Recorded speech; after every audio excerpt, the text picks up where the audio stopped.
The Unhappy Hour on the new AmericanMedia.com. Yeah.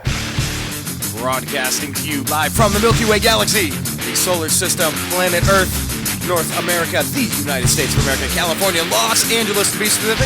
Hello, everybody, and welcome to another episode of The Unhappy Hour here on the TNAM Radio Network here at the new AmericanMedia.com. My name is Brian Engelman, and I'm going to be your host, as I have been for the past 4+ years. Thank you, every one of you who have helped make this a reality, who have been with us all along the way. I could thank so many of you people, but especially on these shows, you know who I'm talking about. Talking about Greg, talking about Corey, talking about Zach. Zach is going to be our guest. Why is Zach our guest? Well, because he's a basketball dude.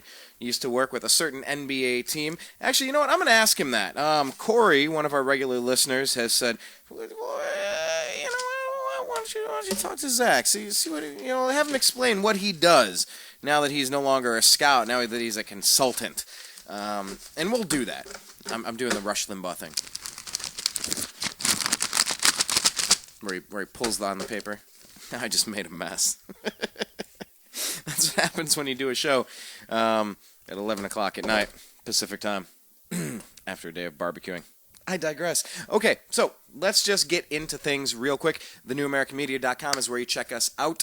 4 years of shows. On the right-hand side, 3 things. TNAM Radio. Click that little flag. You can listen to us live. When do we go live? Underneath that, on the right-hand side of our homepage, TheNewAmericanMedia.com, is our Facebook feed. Or you could do a search for The New American Media with spaces in between. Or underneath that, that's our Twitter page. You can like our Twitter page at American_media_. That's at American_media_. And then subscribe, youtube.com/thenewamericanmedia. Yes, Greg, thank you so much. Greg is going to be one of our up-and-coming sports radio hosts. What is it? It's going to be called Sports and More. Sports and More with Greg Moore. Yes, but he clicked a couple pennies into our wishing well by letting those advertisements play.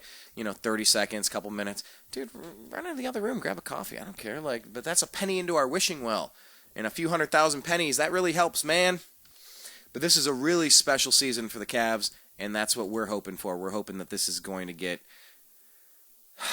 Guys, we're 5 wins away from a title. Let's bring in Zach to talk about what's going on here, shall we? By the way, you're the only show where I hear the phone ring. It's so unprofessional. Yes, I've heard that told to me before. But I'm okay with it. Hey, Brian, how you doing? Zach, I'm doing good, man. How are you doing, sir? Falling asleep. Yes, of course. Hey, quick question. And we'll... Hold on 1 sec. Yes, sir. So, we got... Yeah, Wait, that was a second? That was like a literal second. Literally a second. I had to put in my headphones. Oh, okay. I thought, I was getting ready to go into, a diatribe for 40 seconds while you're in the middle of, who knows what you're in the middle of. Hey, I had a question from Corey. He wanted to know, he said, okay, so I know Zach's a former scout and he's a consultant. What he asked me last week, he goes, what does Zach do these days as a consultant? I know you talked about Kentucky and some, at least one player on that team. I still advise a few college athletes to transfer process. I did a transfer process last year. Still work with some NBA players on a, weekly basis. So. Excellent. No, I mean it's fun because people listen to this show. It's weird. I always forget that anyone listens, but of course they do.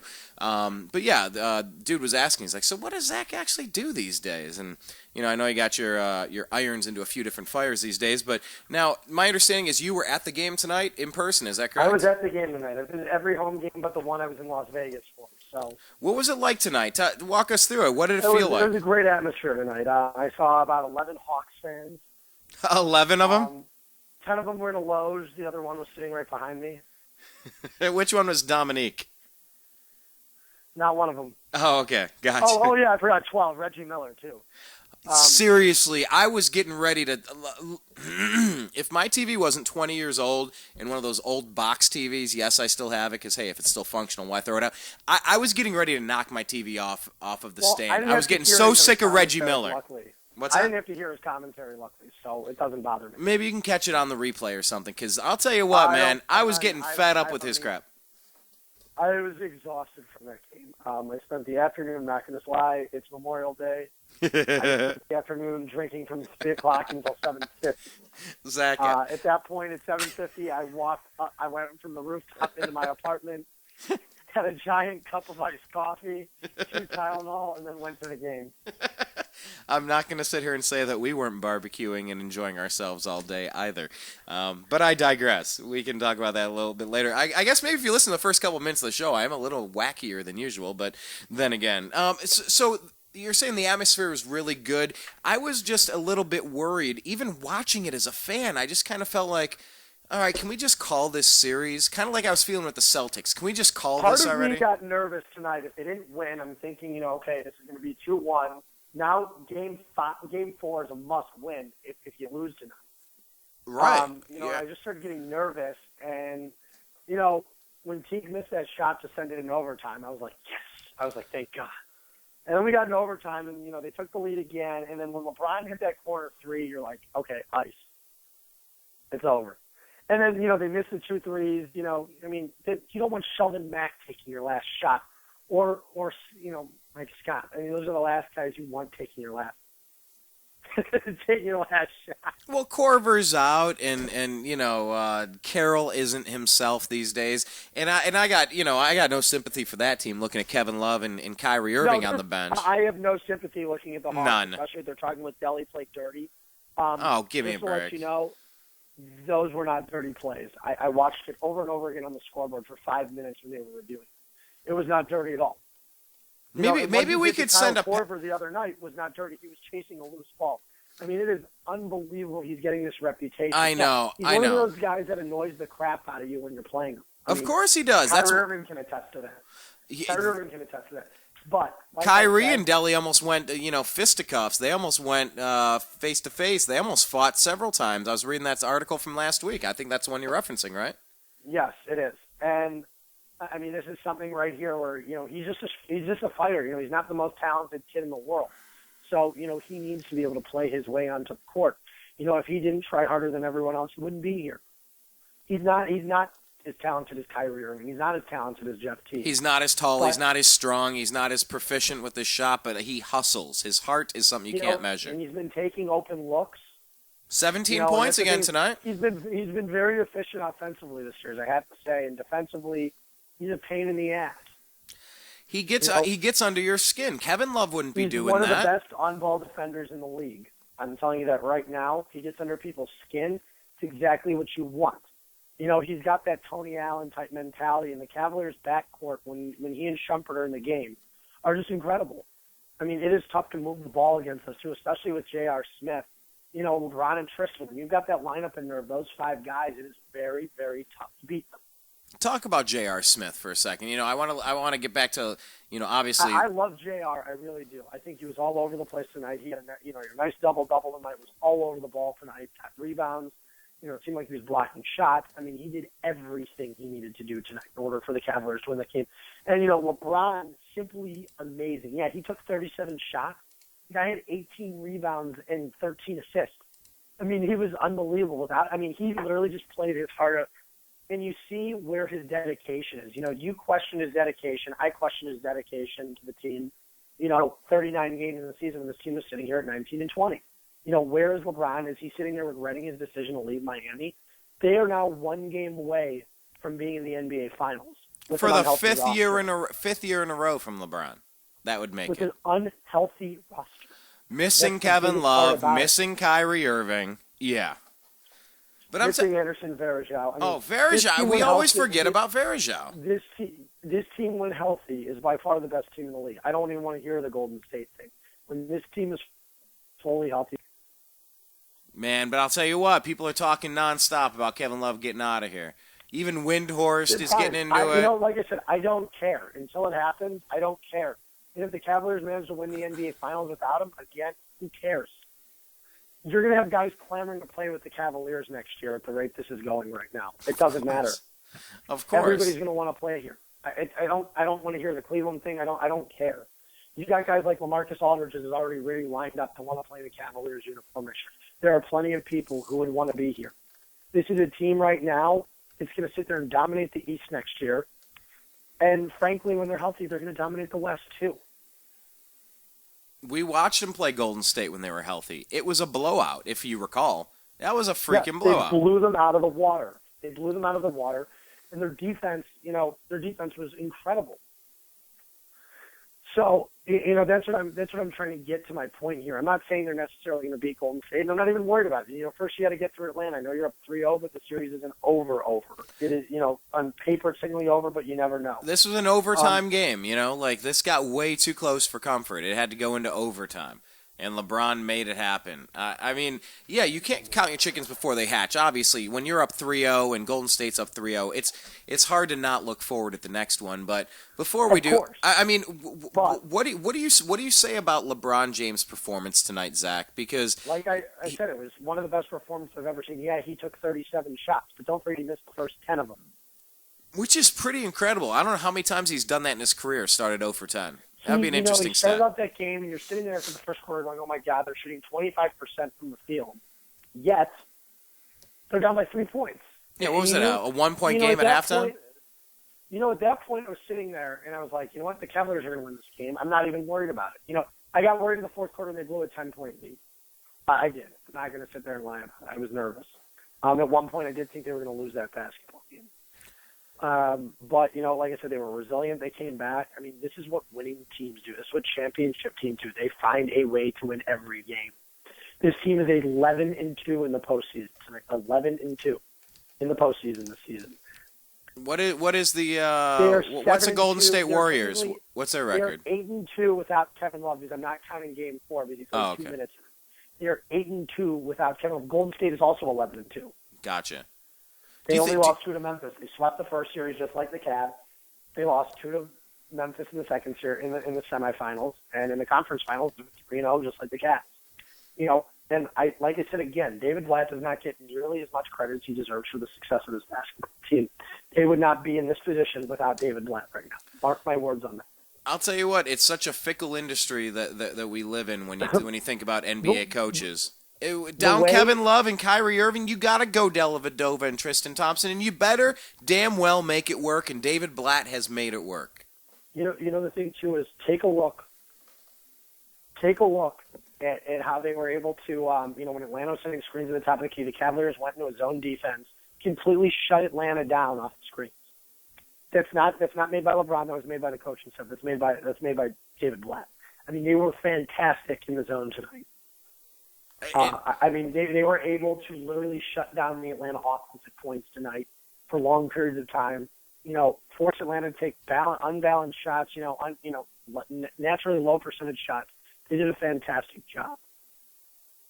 I'm really impressed with this team. If there's anybody that is going to break the curse in Cleveland, you want it to be a team with grit, with toughness, with physicality, with stick-to-itiveness, with gumption, with intestinal fortitude, however you want to describe it.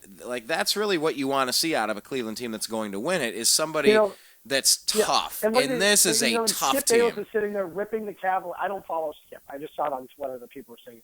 But Skip's hold on. I'm totally new. What is Skip saying? What's he up to? He was sitting there ripping LeBron again. I'm thinking, this is a guy who's about to go to his 5th straight championship. Yeah, that's pretty lame. Do you know how hard that is? To accomplish. And he's got a chance to win a 3rd in a row. And the fact that they're doing this, like I said, with an unhealthy Kyrie Irving without Kevin Love is unbelievable. The Hawks are not some cakewalk of a team. It's the team who won 60 games in the regular season. Best team in the East throughout the season, right. 60, who dominated the West this season, too. They are not a cakewalk. This is a team who would have been the number 2 seed in the West, and they dominated the West this season. It's another team who dominated the Warriors. And we went into Atlanta and beat them 2 out of 2.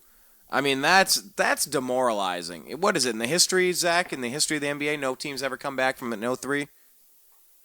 0-3, yeah. Don't forget the Cavaliers in 2007 were down 0-2 to the Pistons and won the next 4. Oh, I remember that. The LeBron James, what was that? The thing is, in that series, it was the same with the year before. They were down 0-2, came back, won 3 in a row, almost clinched Game 6 at home, but they had, the missed free throw. They couldn't get the rebound. And Detroit wound up winning the game, and you knew Detroit was going to win Game 7. And there was a thing in Detroit, the Cavaliers the next year, when they won Game 5, you knew that series was over. They were going to come home and close it out. That's just how it was. LeBron didn't used to win on the road very much, and he always won every game at home. Now if this team can win on the road, LeBron's matured a great deal in the last 5, 6, 7, 8 years. A great deal. He's a totally different player. In what ways has he matured? I just think he's a smarter basketball player in general. I think he's a smarter basketball player, and I think he knows what it takes to win. You know, the Cavaliers have some role players that are not just regular role players. They're not the Anthony Parkers. This is J.R. Smith who can come over there and when he needs to can take over a game. Iman Shumpert defensively is one of the best perimeter defenders in the league. He's incredible. Dellavedova is a great on-ball defender too. You have guys that can actually play defense and they fit the team role very, very well. With Kyrie, you need that elite scorer, but Dellavedova is a lockdown defender, and he's actually been more efficient probably than a healthy Kyrie in the series just because he's so good defensively. I hate to say that, but I think it's kind of true. Why do you think that is? I'm not saying Dellavedova is a better player than Kyrie Irving. I think he's just a really good defender. And the Cavaliers haven't needed Kyrie's offense necessarily this series. I think that's why. It's been more about the defensive liabilities. To be completely healthy. Yeah, that might be the case. I mean, you look at minutes played. LeBron had 47. Delly had 45. I mean, those are your top two people. You know, I mean, Delly putting in 17. I want to talk about that real quick. Al Horford. Do you think the flagrant 2 was called for? Yes, I do agree that it was a flagrant 2. I said it as soon as I saw it. I said it's a flagrant 2. He elbowed him in the head. I mean, purposely. He did. If that's not a flagrant 2, I don't know what is. And honestly, looking at it, it's probably worthy of a suspension, too. I think so, because he changed direction. I don't think they're going to suspend. I think this is a regular season game. I think you'd see him suspended. You might be right. Due to the fact that it's a playoff game, yeah. I don't think he'll be suspended. You might be right on that, but, I mean, he changed direction to jump back the other way, to come down. He was an inch away from blasting into Delly's temple or his skull. He was going for that. He just missed him and kind of whiplashed him on like his armpit, tricep. Yeah, exactly. You're looking at a team that's extremely bitter because they're getting outplayed. This is the first time they've been out. Budenholzer's been outcoached all year, literally. By David Blatt or by LeBron James? By both. Fair. Okay. Blatt's done an unbelievable job. Blatt, the fact that he didn't get any consideration for Coach of the Year is a joke. And the fact that David Griffin didn't win Executive of the Year is a complete joke. David Griffin or LeBron James should have tied for Executive of the Year. This is a team. And no, David Griffin, LeBron James is not Executive of the Year. Yeah, LeBron James brought Mike Miller and James Jones here. And Kevin Love, because Kevin Love was not coming here without a verbal agreement. David Griffin, though, is the one who organized. He's the one who put together the Shumpert and Smith trade and the Mozgov trade. With all the assets. But he also cleared up all that cap space to make sure that we could make a run for LeBron. Exactly. David Griffin deserves Executive of the Year for what he's done Hands to be able down. to get this Who team won that? Who won that this year? To where this team was for the first 39 games. Yeah. They were under 500. Pretty depressing. Okay? Yeah. They were under 500 sitting at the 7th seed in the East. To where they are now. One game away from going to the championship. Because of the additions. Someone made a joke tonight. It was on Twitter. I saw it. I was laughing. It said LeBron James is taking the New York Knicks to the finals. What's Carmelo doing? Because Mozgov, Shumpert, and Smith. That's right. I saw that. That's tough. That's a tough week for the Knicks, losing out on the draft pick, and then seeing because they had Mozgov, J.R. Smith, and Iman Shumpert. They gave up Iman Shumpert for nothing. Well, they gave up J.R. Smith for nothing. They got something for Iman, didn't they? They get a second-round pick. That's nothing. Oh, okay. It's nothing. Second-round picks are nothing. It's going to be a late second-round pick. That's nothing. Don't call that an asset. It's not an asset you can even trade. Fair. Okay. Shumpert is one of the league's premier defenders. For his position, he's a top 3 defender in the league. He's right up there with Tony Allen, and he's younger. He's going to wind up getting paid next season. I have a feeling the Cavaliers are going to pay him whatever he wants. I hope these players want to stay with the Cavs and they get reasonable salaries. I think they're all having a good time. I think everybody loves playing with LeBron James. How could you not? These guys are shining right now on the national stage, something like they've never done before. And J.R. Smith, just a series and a half ago, backhanding a dude and really handicapping ourselves against the Bulls. The biggest thing, though, his teammates, and not only his teammates, but his coaches had his support. If you don't support that player, you're not throwing in Kendrick Perkins there for needed offense or defense at that point. you threw him in there for retaliation. Fair, yes. To Yes, stand you up for your guy. That's why Kendrick Perkins was thrown into the mix. The only reason he played, it's not because he's that valuable player. I do like Kendrick Perkins, but he's not a very, he's valuable for those 2-3 minutes a night, and that's it. He's going to come on. He's going to come in there. He's going to be your enforcer. He's going to come in there. and He's going to take someone out. That's the only reason you're sticking Perkins in the game, is to take someone out. It's interesting because when you make that move toward the end of the season, back, and I think he saw that. The fact that I don't think he's upset about losing his starting spot because he has been damn good since he came back, since he's been the sixth man of this team. They really needed his scoring off the bench, and Shumpert's a better fit in the starting lineup right now.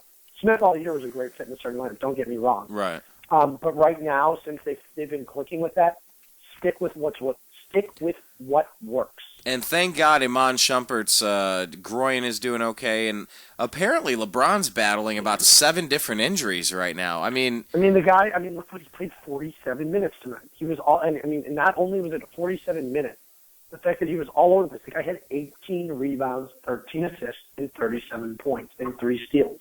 He was literally all over the place. Just a gutsy performance. I mean, you saw him got knocked. What was it? He started cramping up, and that's when he called to go out of the game. And you saw him take a couple of steps and go, "No, I'm good. I'll do this. I'll do this." I mean, like I said, it was an epic performance. It was one that I'm glad that I was at tonight. Absolutely, man. Zach, I really hope, like in the archives, when we go back and rethink this stuff, because this stuff is going to live online forever. You know, it just makes you think in this historical season, I missed one Cavs home playoff game so far, and it was Game 5 of the Bulls series. Oh, man, that was a good one. Yep. I mean, I went from San Diego to Vegas. I luckily got to watch the game. I didn't get to go. It's unfortunate, but, I was at games 1 and 2 of that series. Games 3 and 4 were arguably some of the most epic playoff games of all time. But, in Chicago. But, like I said, I think the Cavaliers have been resilient throughout what they've done this season, especially in the postseason. You got to be proud of these guys. No matter what happens, you got to be proud of them. They've accomplished more than anyone could have imagined without Kevin Love. I mean, don't forget, the national media wrote them off before the Bulls series and said, Bulls in 5, Bulls in 6. The Bulls are going to win this series. Well, they beat the Bulls pretty easily. Without that bank shot, that lucky bank shot by Derrick Rose, that would have been a 5-game series. I called, and by the way, Zach, I don't know how many people are in the same boat that I was in. I'm going to pat myself on the back and toot my own horn if I may. And yes, it got dicey toward the end of this game, but I said if we take Game 1, we're sweeping them. And I called it. I'm so close to this coming through. We were down 2-1 in the last series. I still said we were going to win it in 6. I never shied away from that. This one I picked the Cavaliers in 5. I didn't expect them to come out there and win the first 3. I honestly didn't. But I did. Like I said, I was never surprised the Cavaliers were going to win the sport. I just never was surprised. I predicted the Cavaliers in 5, maybe 6. I was thinking 5, just because we weren't completely healthy. But after watching what we've done this series, I think they're going to close it out Tuesday night. And if they do, I'll be glad to be there and get to watch, this team take home the Eastern Conference Championship. I mean, listen, J.R. Smith, Dellavedova, and Tristan Thompson are getting those extra minutes with Kevin Love being gone. And you know what? They might not be doing exactly the same type of play with Kevin, stretching the defense and the spacing and all that stuff. But I'll tell you what, they're getting it done. They're getting the rebounds. They're getting the offense. They're getting the defense. Between the mix of who's filling in for him, we're getting a fantastic performance out of his replacement. I don't know. I'm just, it's weird. You wonder, could Braxton Miller have won a title for the Buckeyes this year? Could J.T. Barrett have won a title? I don't know. I don't think J.T. Barrett won it this year. I really don't. But getting back, I do like Barrett a lot, but I just don't know if we would have beaten Alabama. But getting back to it, getting back to the Cavaliers, like I said, this was a great performance. This was of the ages tonight from LeBron. The Satino was ailing, and they could have just given up on Game 3 tonight and basically said, okay, we'll take it in Game 4. We'll play another one. But no, they came out here. Kyrie again didn't play. And like I said, without it's amazing. The Hawks are talking, we're without Kyle Korver, without DeMar Carroll at 100%. We're without Kyrie. I'm not even going to say the words, but Kyrie effing Irving and Kevin blanking Love. So what is that? What are the in the Pepsi commercials? What they were in the same Pepsi commercial. What were their names? It was Uncle Drew and Uncle Wes. Wes, yeah, Uncle Drew and Uncle Wes. That's right. That's so You funny. know, We're missing we're- two we're- of the three best players on our team. Two of the And three we're still best in the missing league. a valuable player in Anderson Varejao, and that's what I keep getting at. The Huge. Cavaliers are down 3/5 of their starting opening day lineup. Jeez, that's Due to unbelievable. injury. You know, and I hope this team stays together. I don't want to think too far in the future because we got one more game to go. I'm not worried about. Like I said, this is not a Yeah. team where guys are itching to get out of here. They're not. You see, everyone's happy. LeBron's happy. Kyrie's happy. They're all happy. They're doing this together. Reggie Miller's not happy with Dellavedova. Reggie Miller can suck my you-know-what. Reggie Miller can. I was so man. I think I might need to go on a Twitter assault with him and have a little back and forth with that man because he was really one-sided and unfair. I felt. Whatever. I mean, whatever. It is what it is. A lot of these guys in the national media are bitter.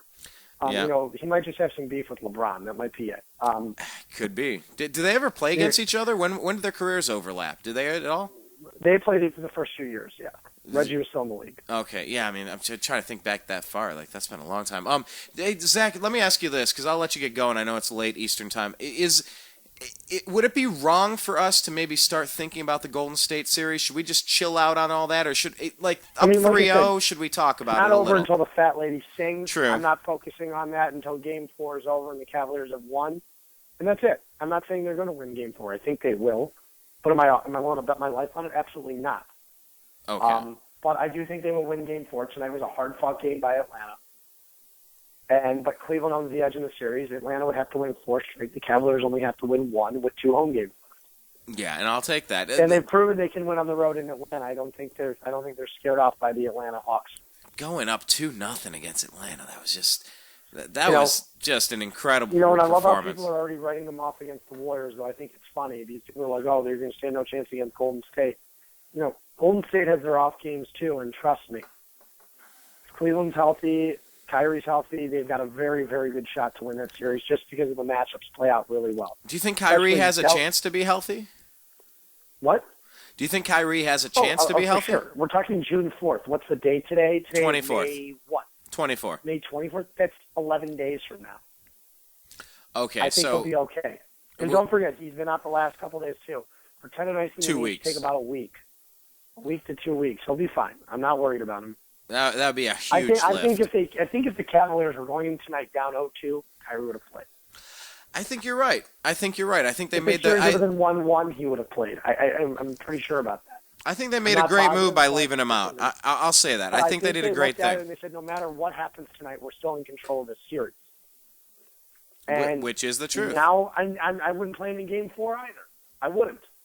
Unless he's 100% healthy, I don't want him anywhere near the court if he's not 100%. Because there's no reason to stick him out there and risk greater risk of injury.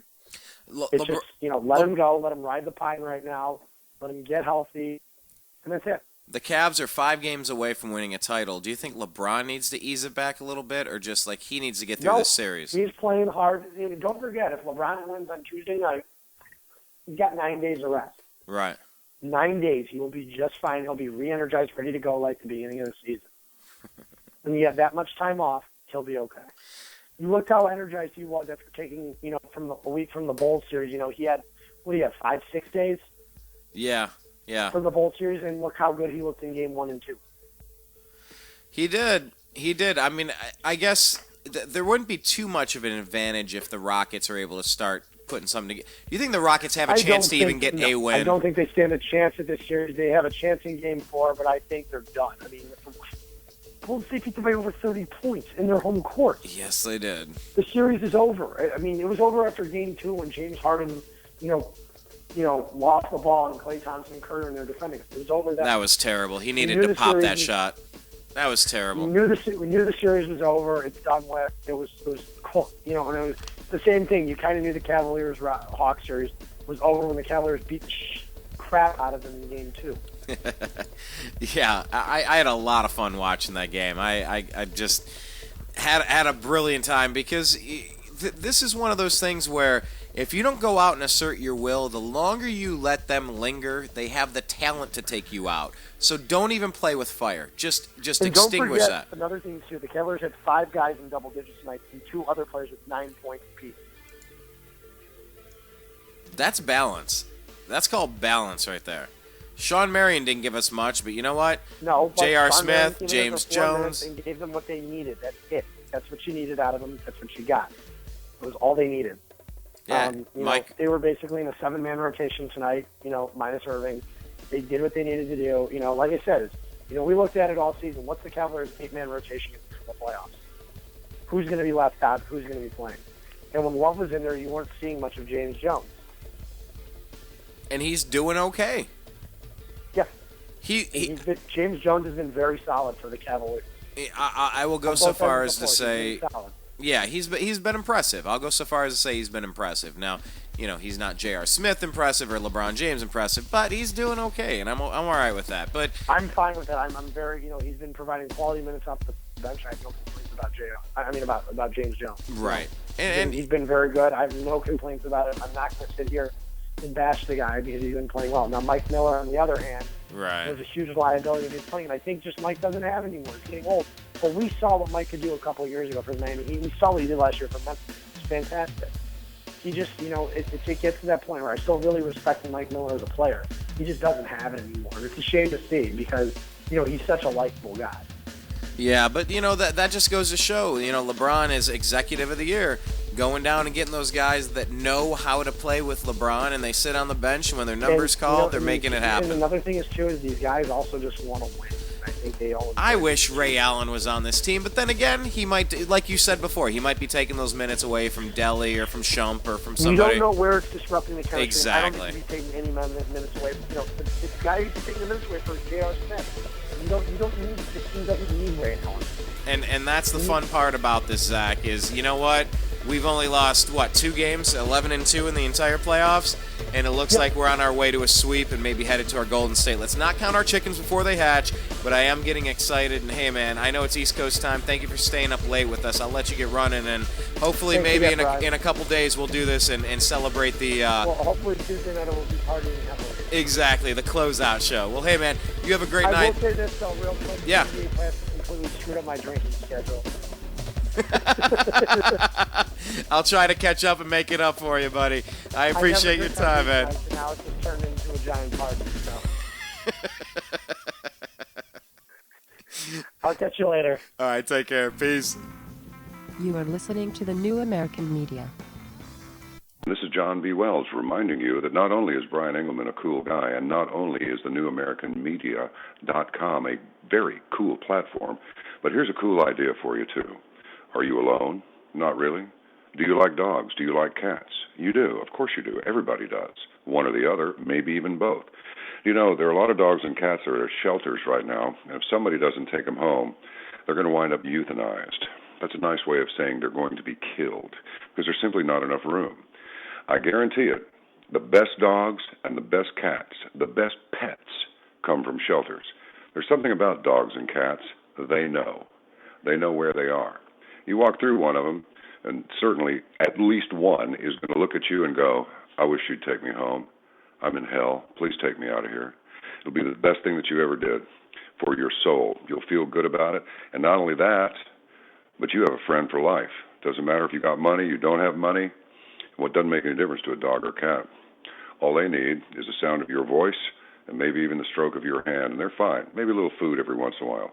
The sweetest sound that those pets ever hear is your voice. Think it over and adopt a cat or a dog from a local shelter today. I'm telling you, you'll be glad you did.